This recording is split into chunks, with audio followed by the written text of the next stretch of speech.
Los años perdidos de Jesús. Jesús caminaba solo por el desierto de Judea, su túnica ondeando con la brisa cálida mientras el sol abrasador se alzaba sobre las dunas. Sus pies descalzos dejaban huellas efímeras en la arena, borradas por el viento a cada paso. Su mente viajaba atrás en el tiempo, a su infancia en Nazaret, cuando observaba a su padre, José, tallar la madera con paciencia, el sonido del cincel golpeando la madera mientras su madre, María, preparaba pan en la pequeña casa de piedra. La madera es como la vida, le decía José con una sonrisa cansada. Si la trabajas con cuidado, puedes transformarla en algo hermoso. Pero Jesús tenía preguntas que su hogar no podía responder. A los 12 años, en el templo de Jerusalén, sorprendió a los rabinos con su conocimiento de la ley, pero también con su inquietud. Busco la verdad más allá de las palabras, había dicho con la mirada encendida. Sus padres lo encontraron después de 3 días de angustia, y María, con los ojos llenos de lágrimas, le preguntó por qué les había hecho eso. ¿No sabías que en los asuntos de mi padre debo estar?, respondió con calma, pero aunque volvió con ellos a Nazaret, su corazón ya sabía que su camino lo llevaría lejos. Así, años después, partió en busca de respuestas, dejando atrás el taller de su padre y el abrazo de su madre. Su primer destino fue Egipto, la gran ciudad de Alejandría, donde la biblioteca contenía pergaminos de los antiguos sabios. Allí conoció a Cleofas, un filósofo de barba blanca y túnica desgastada, quien lo desafió con preguntas. «La verdad es un espejo roto», le dijo el anciano mientras sostenía un pergamino con inscripciones griegas y egipcias. «Cada fragmento refleja algo distinto. ¿Cuál es el verdadero?». Jesús pasó noches enteras leyendo sobre la historia de los dioses que morían y renacían, los secretos de los astros, la naturaleza del alma, los textos de Platón y las leyendas de Osiris y Horus, pero no encontró la respuesta que buscaba. «El conocimiento es poder», le advirtió Cleofas, «pero no es sabiduría». Jesús agradeció su hospitalidad y continuó su viaje, cruzando el desierto hasta llegar a Persia, donde los sacerdotes zoroástricos le hablaron del fuego eterno, de la lucha entre el bien y el mal, de Ahura Mazda y Arimán, de la batalla constante dentro del alma humana. «Cada hombre tiene luz y sombra en su interior», le dijo Mitros, un anciano guardián del templo, mientras avivaba las llamas sagradas. «Debes elegir cuál alimentar». Jesús observó el fuego danzar en la noche y sintió el peso de esas palabras en su corazón, pero aún tenía preguntas. Cruzó montañas y ríos hasta llegar a la India, donde los monjes budistas le enseñaron la meditación y el desapego. Ravindra, su maestro allí, le preguntó: «¿Quieres salvar a los hombres con la espada o con el amor?». Jesús meditó junto al Ganges, contemplando las aguas que fluían sin resistencia, y comenzó a comprender que su camino no sería el de los reyes ni el de los guerreros, sino el del sacrificio. Pasó años aprendiendo sobre la compasión, la renuncia y la naturaleza del sufrimiento, y cuando finalmente partió, las palabras de Ravindra lo acompañaron. El mayor poder no es someter, sino perdonar. De regreso a Judea, sintió que su misión estaba cerca, pero antes debía enfrentarse a su mayor prueba. Ayunó en el desierto durante 40 días, enfrentando la tentación en su forma más pura. El sol abrasador golpeaba su piel y sus labios estaban resecos, pero su espíritu permanecía firme. Una voz susurrante rompió el silencio, resonando entre las rocas como un eco que venía de todas partes y de ninguna. «Si eres el Hijo de Dios, di que estas piedras se conviertan en pan». Jesús bajó la mirada hacia las rocas que tenía frente a él, sintiendo el peso del hambre en su estómago vacío, pero no titubeó. «No solo de pan vive el hombre, sino de toda palabra que sale de la boca de Dios», respondió con calma, su voz firme como la piedra. Un viento frío recorrió el desierto, pero la voz volvió a hablar. «Si eres el Hijo de Dios, lánzate desde lo alto del templo, pues está escrito que los ángeles te sostendrán». Jesús cerró los ojos y exhaló lentamente antes de responder. «También está escrito: no tentarás al Señor tu Dios». Hubo un momento de silencio, pero luego la voz habló una última vez, ahora con un tono más persuasivo. «Mira a tu alrededor, todos los reinos del mundo, todo su esplendor. Todo esto te daré si te postras y me adoras». Jesús abrió los ojos y miró hacia el horizonte, viendo en su mente los imperios de la tierra, las ciudades doradas, los ejércitos que marchaban bajo estandartes, el poder que gobernaba a los hombres. Y sin embargo, su rostro no mostró deseo alguno. «Vete, Satanás», dijo con autoridad, «porque escrito está, al Señor tu Dios adorarás y solo a Él servirás». En ese instante, el viento se detuvo y la presencia oscura desapareció. Jesús respiró profundamente, sintiendo la paz volver a su espíritu. Sabía que había vencido. 3. Con su propósito renovado, descendió del desierto y se dirigió al río Jordán, donde Juan el Bautista predicaba sobre el arrepentimiento. La multitud se reunía a su alrededor, algunos con rostros expectantes, otros con miradas escépticas. Juan estaba en medio del río, sumergiendo a los penitentes en el agua, cuando de pronto su voz se apagó y su mirada se fijó en Jesús, que se acercaba a la orilla. Su expresión cambió y con voz temblorosa murmuró: «He aquí el Cordero de Dios, que quita el pecado del mundo». Jesús entró en el agua y se detuvo frente a él. «Bautízame», dijo con serenidad. Juan retrocedió un paso, confundido. «Soy yo quien necesita ser bautizado por ti, ¿y tú vienes a mí?».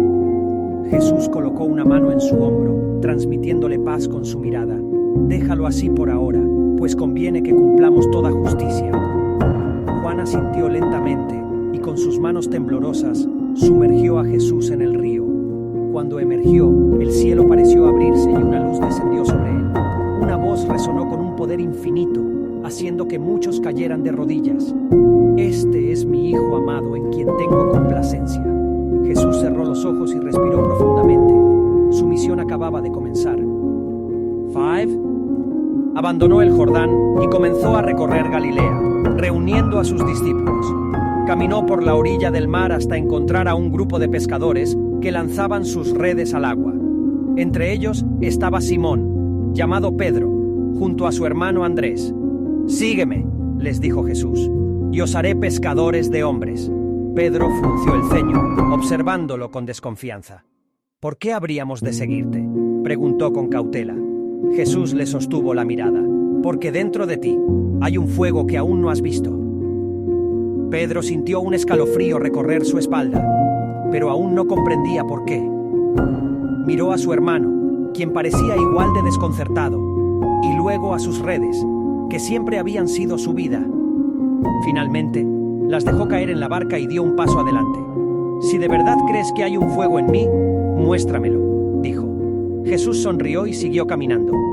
Pedro y Andrés lo siguieron. Más adelante, Santiago y Juan, hijos de Zebedeo, dejaron a su padre en la barca y se unieron a ellos. Jesús los llevó a una colina y, cuando la luna ascendió en el cielo, encendieron una fogata. Mientras las llamas crepitaban, Pedro lo observó con atención. «Maestro», dijo, «¿por qué nos has llamado?». Jesús sonrió levemente. «Porque vosotros sois la luz del mundo», respondió. «El sufrimiento es el precio del amor». Pedro no entendió entonces, pero aquellas palabras quedaron grabadas en su corazón. 7. Jesús comenzó a enseñar en sinagogas y aldeas. En Cafarnaúm entró en la sinagoga y habló con autoridad. La multitud se maravillaba, pero los fariseos lo miraban con recelo. Uno de ellos, un hombre de mirada severa, se cruzó de brazos. «¿Quién te dio autoridad para hablar así?», preguntó con desdén. Jesús lo miró con serenidad. La verdad no necesita permiso para ser dicha. Hubo un murmullo entre la gente. Algunos asentían con respeto, otros, como los fariseos, lo miraban con enojo. Pero Jesús no vaciló. Salió de la sinagoga y vio a un grupo de niños jugando en la calle. Uno de ellos, un pequeño llamado Elías, se acercó tímidamente. Jesús se arrodilló a su lado y le sonrió. «¿Sabes que los pequeños serán los más grandes en el reino de los cielos?». El niño sonrió sin entender del todo, pero su madre, con lágrimas en los ojos, susurró: «Gracias». 9. No todos estaban listos para recibir su mensaje. En una aldea, vio a una mujer sola, con el cabello suelto y la mirada perdida. Era María Magdalena. Cuando sus ojos se encontraron, ella bajó la vista con vergüenza. «Rabí», susurró con la voz quebrada. Jesús extendió su mano sin dudar. «Ven». La multitud murmuró. «Es una pecadora», decían algunos. Pedro más tarde le preguntó: «Maestro, ¿es correcto que caminen con nosotros?». Jesús respondió con paciencia: ¿A quién vine a buscar? ¿A los justos o a los que están perdidos? Pedro bajó la cabeza, comprendiendo que aún tenía mucho que aprender. Jesús continuó su camino y llegó a una aldea donde un leproso se arrodilló ante él. «Señor, si quieres puedes limpiarme». La gente retrocedió con miedo, pero Jesús se acercó y extendió su mano tocándolo. «Quiero», dijo con ternura. Y al instante, el leproso fue sanado. La multitud quedó en silencio, algunos con lágrimas en los ojos, pero los fariseos que lo observaban desde lejos intercambiaron miradas preocupadas. «Esto se está saliendo de control», murmuró uno de ellos. Sabían que Jesús no era un hombre común. Tercero, Jesús continuó su camino por Judea, y la multitud que lo seguía crecía con cada paso. Su mensaje de amor y compasión resonaba en los corazones de los humildes, pero también despertaba el recelo de los poderosos. Una tarde, mientras caminaba con sus discípulos, una mujer enferma, cubierta con un manto desgastado, se abrió paso entre la multitud. Durante 12 años había sufrido hemorragias que la habían convertido en una marginada. Con temor y esperanza, se acercó lo suficiente para tocar el borde de su manto. Al instante, sintió que su cuerpo se fortalecía, que la enfermedad que la atormentaba desaparecía. Jesús se detuvo de inmediato y miró a su alrededor. «¿Quién me ha tocado?», preguntó. Pedro, confundido, señaló la multitud. «Maestro, todos te están tocando». Pero Jesús negó con la cabeza. «Alguien me tocó con fe, porque poder ha salido de mí». La mujer, temblando, cayó de rodillas. «Señor, fui yo», confesó con la voz entrecortada. Jesús la miró con ternura. «Hija, tu fe te ha sanado. Ve en paz». La multitud murmuró con asombro, pero entre ellos, algunos fariseos observaban con rostros endurecidos. Los líderes religiosos comenzaron a conspirar contra él. En Jerusalén, en la casa de Caifás, los sacerdotes y ancianos se reunieron en secreto. «Este hombre desafía nuestra autoridad», dijo uno de ellos. «Si sigue así, pronto toda Judea lo seguirá». Caifás entrelazó los dedos, su mirada fría. «Es mejor que muera un solo hombre a que toda la nación sufra». Desde ese día buscaron la manera de atraparlo. Pero Jesús no temía. Continuó enseñando, sanando, llevando esperanza a los despreciados por la sociedad. Una noche, mientras acampaban en las colinas, sus discípulos se reunieron alrededor del fuego. Pedro, aún tratando de comprender todo lo que estaba ocurriendo, finalmente preguntó: «Maestro, nos dices que amemos incluso a nuestros enemigos. Pero ¿cómo podemos hacerlo?». Jesús miró las llamas, su reflejo danzando en sus ojos. «Si solo amas a quienes te aman, ¿qué mérito tienes? Pero si amas a quienes te persiguen, reflejas la perfección del Padre». Pedro frunció el ceño, luchando con esa idea. «Pero, ¿y si nos hacen daño?». Jesús suspiró. «Entonces perdónalos, porque no saben lo que hacen». El grupo cayó en silencio, cada uno perdido en sus pensamientos. María Magdalena, que ahora viajaba con ellos, miró a Jesús con admiración. Ella había sido rechazada por la sociedad, pero él la había visto con otros ojos, no como pecadora, sino como hija de Dios. Mientras el fuego chisporroteaba, Jesús levantó la vista hacia las estrellas. Sabía que su tiempo en la tierra se estaba agotando. Al día siguiente, llegaron a Betania, a la casa de Lázaro y sus hermanas, Marta y María. Mientras Marta se afanaba en la cocina, María se sentó a los pies de Jesús, escuchando cada palabra. Marta, molesta, se quejó: «Señor, ¿no te importa que mi hermana me deje servir sola? Dile que me ayude». Jesús la miró con una sonrisa serena. «Marta, Marta, te preocupas y te inquietas por muchas cosas, pero solo una es necesaria. María ha escogido la mejor parte, y no le será quitada». Marta, aunque aún frustrada, entendió la lección. Días después, un mensajero llegó con noticias devastadoras. Lázaro estaba enfermo de muerte. Sus hermanas suplicaban que Jesús fuera a verlo. Pero Jesús no se apresuró. Esta enfermedad no es para muerte, sino para la gloria de Dios. Sus discípulos no entendieron, pero cuando finalmente llegaron a Betania, Lázaro ya había muerto. 4 días habían pasado, y el llanto de Marta y María llenaba el aire.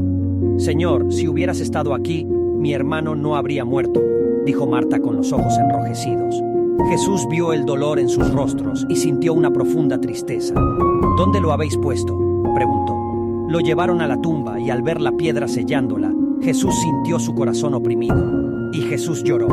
Pero luego, con voz fuerte, exclamó: «¡Lázaro, sal fuera!». Hubo un silencio sepulcral. Entonces, de la oscuridad de la tumba, un sonido: pasos. Lázaro apareció envuelto en vendas, vivo. La multitud gritó. Algunos cayeron de rodillas, otros huyeron aterrorizados. Los fariseos, al enterarse, decidieron que no solo debían eliminar a Jesús, sino también a Lázaro.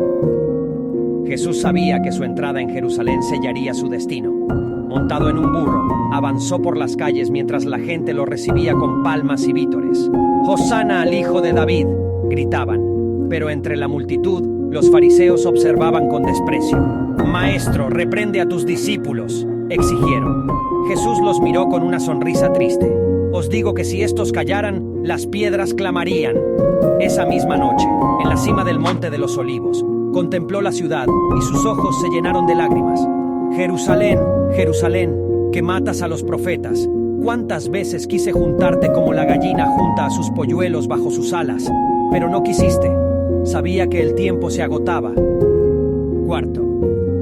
Aquella noche, Jesús y sus discípulos se reunieron en una casa en Jerusalén para celebrar la Pascua. La mesa estaba lista, con pan sin levadura y copas de vino. Jesús miró a sus seguidores, sus rostros iluminados por la tenue luz de las lámparas de aceite, y sintió un profundo amor por ellos. Sabía que era la última vez que estarían juntos de esa manera. Tomó el pan en sus manos, lo partió y se los dio. «Tomad, comed, esto